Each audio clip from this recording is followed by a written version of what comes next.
Hola amigos oyentes, ¿qué tal? Sean ustedes bienvenidos a su espacio Voces y Opiniones en este miércoles 15 de octubre de 2025, cuando son las 8:06 de la mañana. Estamos empezando esta jornada, como siempre, los días miércoles en horario diferido, luego del enlace que hacemos con la alcaldía y la rendición de cuentas que hace pues el alcalde de Guayaquil, Aquiles Álvarez.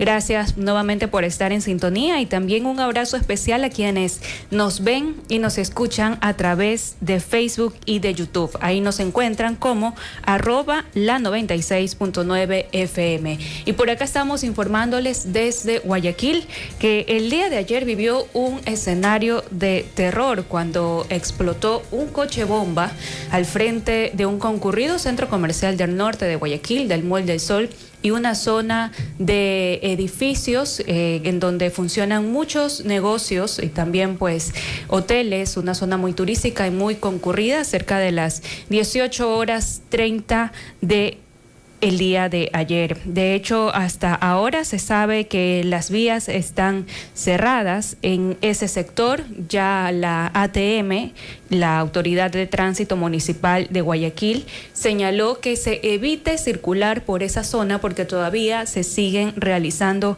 las pericias del caso. La mañana de este miércoles 15 de octubre, varias calles de Guayaquil se encuentran cerradas por el procedimiento de la policía tras la explosión de un coche bomba en los exteriores de un centro comercial del norte de la ciudad. La Agencia de Tránsito y Movilidad ATM informó los siguientes cierres viales, así que ponga atención. En la avenida Juan Tancamarengo y Joaquín Orrantia, la avenida de las Américas y Joaquín Orrantia, la avenida Francisco de Orellana y Joaquín Orrantia, la avenida de las Américas y Abel Romero Castillo, y también el paso a desnivel de la avenida Juan Tancamarengo y Joaquín Orrantia. Los conductores pueden tomar como ruta alterna la avenida Hermano Miguel. Más temprano también hubo un cierre en la avenida Malecón, Simón Bolívar e Imbabura por un procedimiento de la policía. La zona quedó habilitada después de las 5:30 de la mañana. La explosión de un coche bomba frente al Mall del Sol en el norte de Guayaquil ocurrió cerca de las 18:30 y dejó 2 fallecidos y 26 heridos, según los últimos datos de la policía. Y esto a 5 días de la desactivación de un coche bomba en la penitenciaría del Litoral. Recordemos que el día de ayer explotó un vehículo, específicamente era una camioneta en los exteriores del Mall del Sol, una zona comercial del norte de Guayaquil. En redes sociales, varios usuarios compartieron videos que mostraban a una camioneta envuelta en llamas, pese al esfuerzo de algunas personas que intentaban controlarla con extintores. La intensidad de la explosión provocó que en sectores como Sauces 1 se observara una nube de humo en el aire, acompañada de un fuerte estruendo. De hecho, también conocemos que en el sector de Guayacanes, más al norte de Guayaquil, también se escuchó el estruendo. Minutos después circulaban videos del momento exacto de la explosión, donde se aprecia que las llamas cubrieron por completo la calzada y las veredas cercanas al vehículo. Humberto Plaza, el gobernador del Guayas, confirmó que 2 personas murieron a causa del hecho. Una de las víctimas sería un taxista que laboraba en el sector. El EQ 911 reportó un total de 4 personas con heridas leves, de las cuales 2 fueron trasladadas a una casa de salud. No sabemos si es un coche bomba, lo habían dicho en un momento, cuando el vehículo no explota de esa forma. Ya luego habían indicado que efectivamente se había tratado de un acto terrorista y que efectivamente era un coche bomba con la intención alevosa de provocar daño y terror también en los alrededores. También cerca de la medianoche ya se conoció que también había otro vehículo con algunas municiones adentro. De hecho, el ministro del Interior, John Reinberg, señaló que la Policía Nacional estaba actuando después del atentado y encontraron en otro vehículo 4 cargas explosivas de alto poder con sus respectivas mechas de seguridad. También había un dispositivo electrónico para activación del explosivo y todo esto fue detectado a tiempo para evitar que ocurra otra tragedia. Es lamentable lo que ha ocurrido el día de ayer en el norte de Guayaquil, una noticia que sin duda también ha afectado y conmovido no solamente a los guayaquileños, sino a todos los ecuatorianos. Son las 8 horas con 11 minutos, 8 horas con 11 minutos, y es momento de dar paso a nuestro invitado del día. Vamos a abordar ahora temas económicos. Me indican por acá que dentro de breves minutos, segundos, tendremos al economista José Serrano, quien tiene un magíster en dirección comercial y marketing. Vamos a hablar con él sobre los nuevos precios de los combustibles y también su proyección económica en el contexto actual. Recordemos que hace aproximadamente un mes, el gobierno, a través de un decreto ejecutivo, el 161, eliminó el subsidio al diésel. Y producto de esto, pues se han realizado manifestaciones, especialmente en la Sierra Norte del país, convocadas por la CONAIE. Inicialmente se hablaba de un paro nacional, pero se ha conocido que son sectores específicos especialmente en la provincia de Imbabura, que han provocado ya algunas manifestaciones que han subido de tono, han pasado de ser pacíficas también a usar la fuerza por parte de la policía y también de los manifestantes. Otavalo, de hecho, el día de hoy, recordemos que ha amanecido a la espera de una mesa de diálogo tras una intensa jornada de protestas. Tras una larga jornada de enfrentamientos entre manifestantes y la fuerza pública en Otavalo, el día de hoy, este miércoles 15, se llevará a cabo una mesa de diálogo en el cantón que incluye a líderes indígenas y el gobierno ecuatoriano. Así lo anunció la alcaldesa de Otavalo, Anabel Hermosa. En la mesa de diálogo prevista para el mediodía se analizarán los planteamientos presentados al gobierno por parte de los manifestantes, según informó la autoridad. Tras ese primer acercamiento, la mañana de este miércoles, no se reportan manifestaciones ni enfrentamientos en Otavalo. Aún se espera la llegada de un nuevo contingente de 5.000 policías y militares, según lo había anunciado el ministro del Interior, John Reinberg.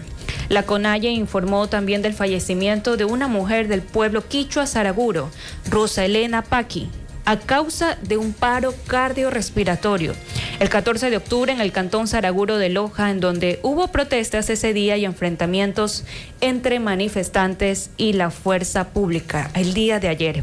La organización indígena asegura que el fallo cardíaco fue provocado por la inhalación de gases lacrimógenos en el contexto del paro.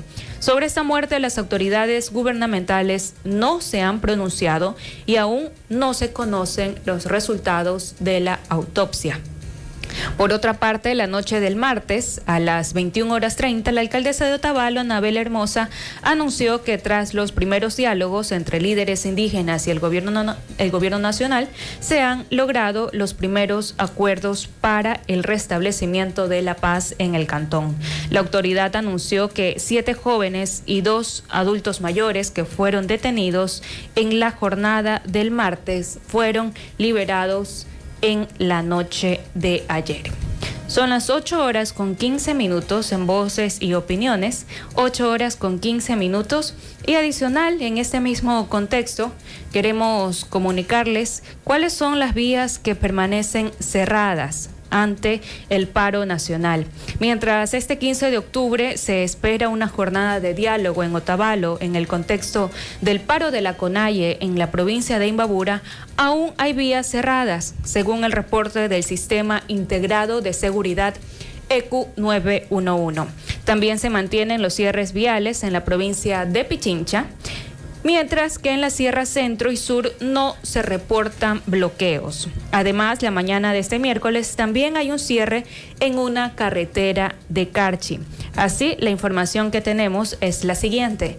En Imbabura se reportan cierres en la vía Zuleta, Rumipamba y Barra, en la vía Cotacachi, Apuela, García Moreno, en la vía Ibarra, Imbaya, Urcuquí, también en la vía Otavalo, Cotacachi y vía Otavalo, Selva Alegre. Además, en la vía San Roque, Otavalo, en la vía Otavalo, González Suárez, el eje vial rural, Pucayhuacú y San Antonio. Esto en la provincia de Imbabura. En Pichincha, las vías de Cajas, Tabacundo, Pedro Moncayo, La Virgen, Loma Gorda, Tabacundo, Pedro Moncayo, Cayambe, San Isidro del Cajas, Cayambe, La Florencia, Cayambe, San José de Ayora y Rumicucho, Caspigací y Calacalí. Mientras en la provincia del Carchi, al norte del país, la vía Bolívar-Piquiucho está cerrada también por manifestantes hasta alrededor de las 7:16, es decir, hasta hace una hora. En todo caso, ya hemos visto que hay disposición de los manifestantes, también es decir, de representantes de la CONAIE y del gobierno, de la alcaldía de Otavalo, también por mediar en lo que tienen que ver conversaciones, negociaciones, para dar fin a este paro que ya está por cumplir cerca de un mes en el país, producto del retiro del subsidio al diésel, también entre otros reclamos respecto a la forma de gobernar del presidente Daniel Noboa. Ahora sí, cuando son las 8:17, ya tenemos conectado a nuestro invitado de esta mañana en Voces y Opiniones. Recordemos que vamos a hablar justamente de cómo queda el panorama del combustible también aquí en el país, y todo esto pues lo vamos a hablar con el economista José Serrano. Vamos a hablar de los nuevos precios de los combustibles y su proyección económica en el contexto actual. Bienvenido, economista, una vez más a su espacio Voces y Opiniones. Muy buenos días, Diana, un gusto saludarte y saludando también a todos los oyentes de la 96.9 y de este programa Voces y Opiniones. Correcto. Hemos visto pues que ya como tal, después del retiro del subsidio al diésel, se están manejando nuevos precios a los combustibles. Y algo con lo que quisiera empezar, y también para entendimiento de la ciudadanía, sabemos que como tal el subsidio, el combustible, el diésel, mantiene un subsidio de 12 centavos, por lo menos hasta noviembre, cuando empiece ya a ser evaluado mensualmente. ¿Cómo funciona esto? ¿Por qué todavía no se aplica como tal el retiro al 100%? Bueno, Diana, para esto hay que referirnos a las reformas que han tenido el precio de cálculo de combustibles. En junio del 2024, en el decreto ejecutivo 308, cambió la forma de cálculo y se estableció un sistema de bandas en el cual se determinaba que los precios de combustibles eran ajustados de manera mensual, que se realiza los 12 de cada mes, y también las bandas determinaban que el alza de combustibles no podía superar un techo del 5%, y asimismo una disminución de los combustibles no pudiera ser mayor al 10%. Es decir, si sube no puede ser más del 5% y si baja no puede ser más allá del 10%. Es decir, y esto está sujeto o atado al precio internacional del petróleo, ¿no? Entonces, a través de este sistema de bandas nos hemos manejado para, por ejemplo, hasta mayo del año 2024, el precio de la gasolina extra o de bajo octanaje, que es 85 octanos, estaba en $2.46, ¿no? Hoy estamos en 2.911. Entonces, ese es el incremento y la variación que hemos fluctuado mes a mes durante todo este periodo, ¿no? Y en agosto de este año, en el decreto ejecutivo 83, se añadieron dos elementos más a esa fórmula de cálculo. El primero de ellos está relacionado con el costo de capital cuando Petroecuador importa nafta para la fabricación de combustible. Para esto debemos señalar que el 70% de los combustibles que nosotros consumimos en el país es con nafta importada y esa nafta tiene un costo de capital o un costo de financiamiento porque los pagos son a 3 meses. Entonces, evidentemente existe este costo de capital que es incorporado ahora a la fórmula de cálculo. Y adicional, existe un tema que es un margen de utilidad o ganancia establecido para Petroecuador. Este margen de utilidad estaba vinculado o relacionado con los bonos del Tesoro de Estados Unidos, que más o menos bordean el 4.5% de interés. Sin embargo, ahora está relacionado con la deuda interna del país del promedio de los 2 últimos años. Eso implica que la tasa es más alta, esa tasa puede estar entre el 6.5, 6.8%. Entonces, todos esos elementos han sido incorporados al precio de los combustibles. Y como bien señalas, actualmente, en la última modificación de precios de combustibles, ya no existe subsidio ni para la gasolina de 85 hectanos, extra o ecopaís, ni para la gasolina de 95 hectanos, que es premium o super, ¿no? Se mantiene efectivamente el subsidio al diésel.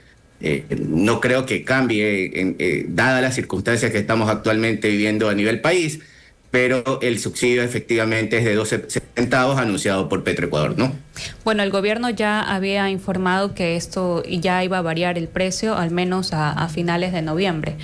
Todavía hay personas que están en contra de esto. Abiertamente la CONAIE ha sido el grupo que ha estado detrás de dejar sin efecto el decreto 161 que lo eliminaba. Ya veremos, es por ahora la información que tenemos hasta el momento. Ahora, ¿qué tanto puede afectar a la economía del consumidor esta alza de precios? Yo tenía entendido que había un estudio que hablaba del 2019, cuando se intentó en un primer momento eliminar el subsidio al combustible, que hablaba de un 4% aproximadamente de mayor inflación, impactando en general en los precios de la canasta básica. Pero actualmente, que ya es un hecho este retiro del subsidio, ¿qué tanto puede impactar en la economía de los bolsillos de los hogares?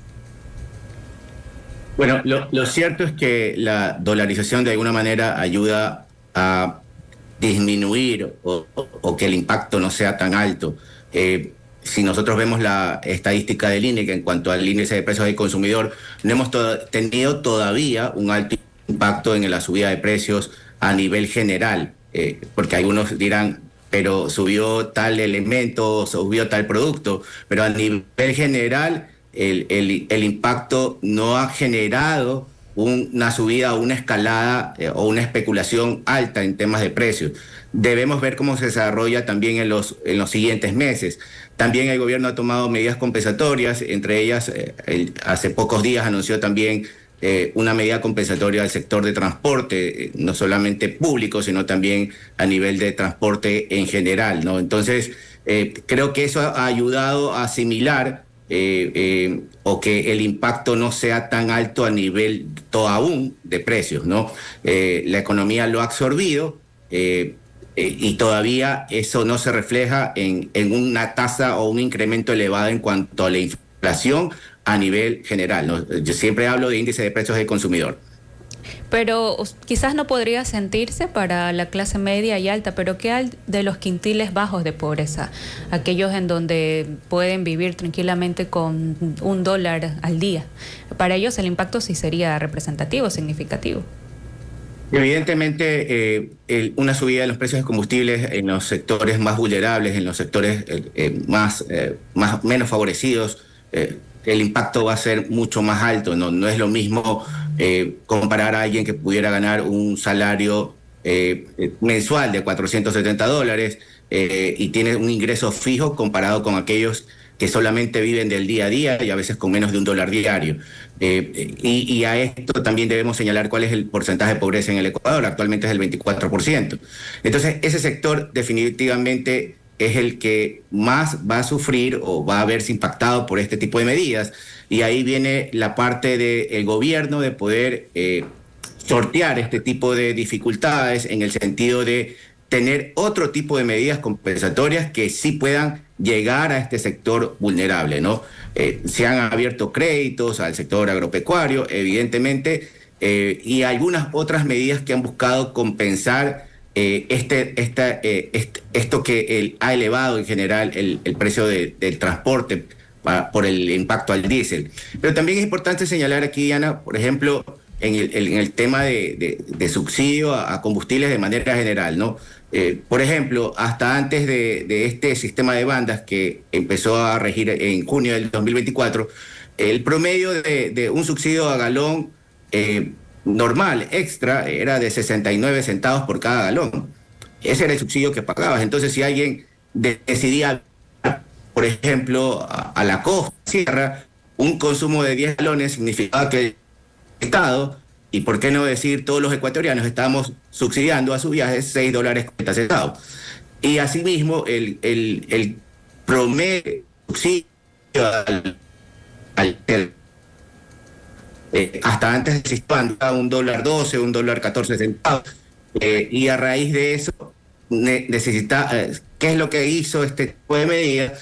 Poder de alguna manera compensar este gasto que impactaba a todos los ecuatorianos, y asimismo, como tú señalas en el estudio, también hay que definitivamente este tipo de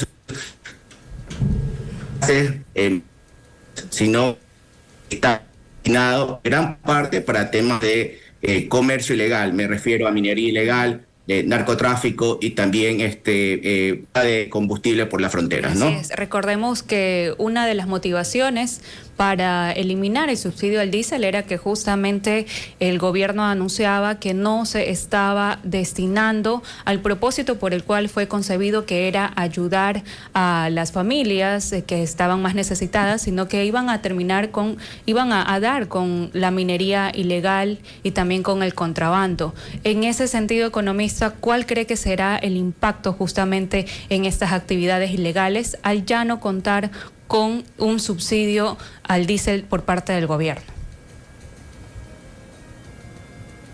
Bueno, hemos visto también los reportes de provincias que son fronterizas, que su consumo con diésel era superior a provincias con mayor población, como Guayas o Pichincha.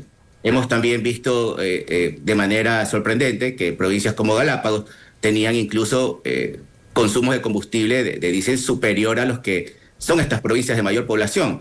Entonces el gobierno ya ha anunciado una reducción en el consumo general de combustibles desde la medida del 12 de septiembre, y creo que esa es una repercusión que nosotros debemos saber medir en la economía, porque ya no se está destinando o estamos subsidiando actividades ilegales, ¿no? Estamos de alguna manera buscando focalizar este subsidio que antes era dado al tema de combustibles hacia sectores que verdaderamente lo necesitan y hacia sectores menos favorecidos. Esa es la intención en cuanto a este tipo de medidas. Ahora, hay que ver cuán efectivos, que ese ya es otro tema, cuán efectivos pueden ser estas medidas compensatorias y si en verdad que está llegando a la población menos vulnerable, ¿no? Sí, y eso se podría ver en cuánto tiempo, para tener una idea. ¿Sería un año, mucho tiempo, o quizás en 3 meses? Para tener yo daría un trimestre a la economía para ver cuál es el impacto también a nivel de precios.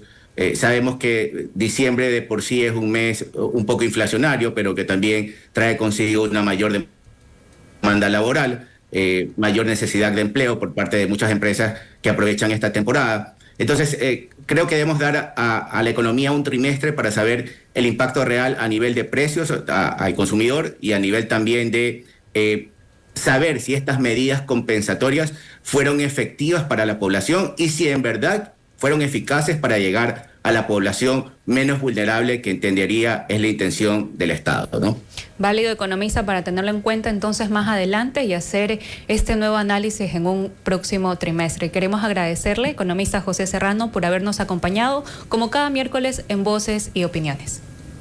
A ustedes, muchas gracias y muy buenos días a todos. Muchas gracias. 8:30, amigos, y por acá tenemos a Francia. Creo que se olvidó. Salí temprano, pero el tráfico que me cogió fue terrible. Yo dije, ya estoy aquí abajo, no voy por lo menos para despedir el programa. No, y eso también es bueno que lo mencionas, porque yo también venía del norte, pasando por la Avenida Las Américas, y obviamente por lo que pasó el día de ayer, están bloqueadas, ya lo anunciamos hace unos minutos, de hecho ya en breve lo volvemos a reiterar cuáles son las vías que están cerradas al tránsito debido a que todavía la policía y las agencias, en este caso también la ATM, también veía a unidades, ambulancias ahí en el sector realizando las pericias correspondientes por el atentado de coche bomba que ocurrió ayer cerca de las inmediaciones del Mall del Sol, y por eso también es un tráfico mucho más fuerte de lo usual. Bastante pesado, la verdad es que sí me demoré siquiera unos 10 a 15 minutos más de lo que suelo demorarme al llegar al programa, pero por lo menos estoy aquí para desearles que tengan un lindo día miércoles y que, bueno, sea muy exitoso y próspero lo que sigue de la semana. Mi querida Diana, con esto despedimos el programa, literalmente vine a despedir el programa, pero bueno, siempre es bueno saludar a nuestros oyentes y a quienes nos ven. Y rapidito les cuento nuevamente cuáles son las vías que están cerradas cerca del Mall del Sol. Es la avenida Juan Tancamarengo y Joaquín Orrantia, avenida de las Américas y Joaquín Orrantia, avenida Francisco de Orellana y Joaquín Orrantia, avenida de las Américas y Abel Romero Castillo, y el paso a desnivel de avenida Juan Tancamarengo y Joaquín Orrantia. Es decir, se ha hecho un cerco en los alrededores del Mall del Sol y esta zona de negocios y también turística y hotelera. Por favor, tómelo en cuenta para poder movilizarse a tiempo hacia su destino, que no le pase lo que le pasó a Francia el día de hoy. Por favor, después llegan tarde como yo. 8:32. Gracias, amigos, por habernos acompañado. Esperamos que tengan un muy buen miércoles, este miércoles 15, que lo puedan aprovechar con inteligencia. Si reciben parte del sueldo, ya lo saben, aparte de eso también se destina al ahorro, así sea las Navidades. un 10%, un 5%, es un buen consejo que lo dan los expertos en finanzas. Entonces nos vemos hasta mañana, amigos, mañana con panel completo en Voces y Opiniones en este su punto de encuentro por la verdad.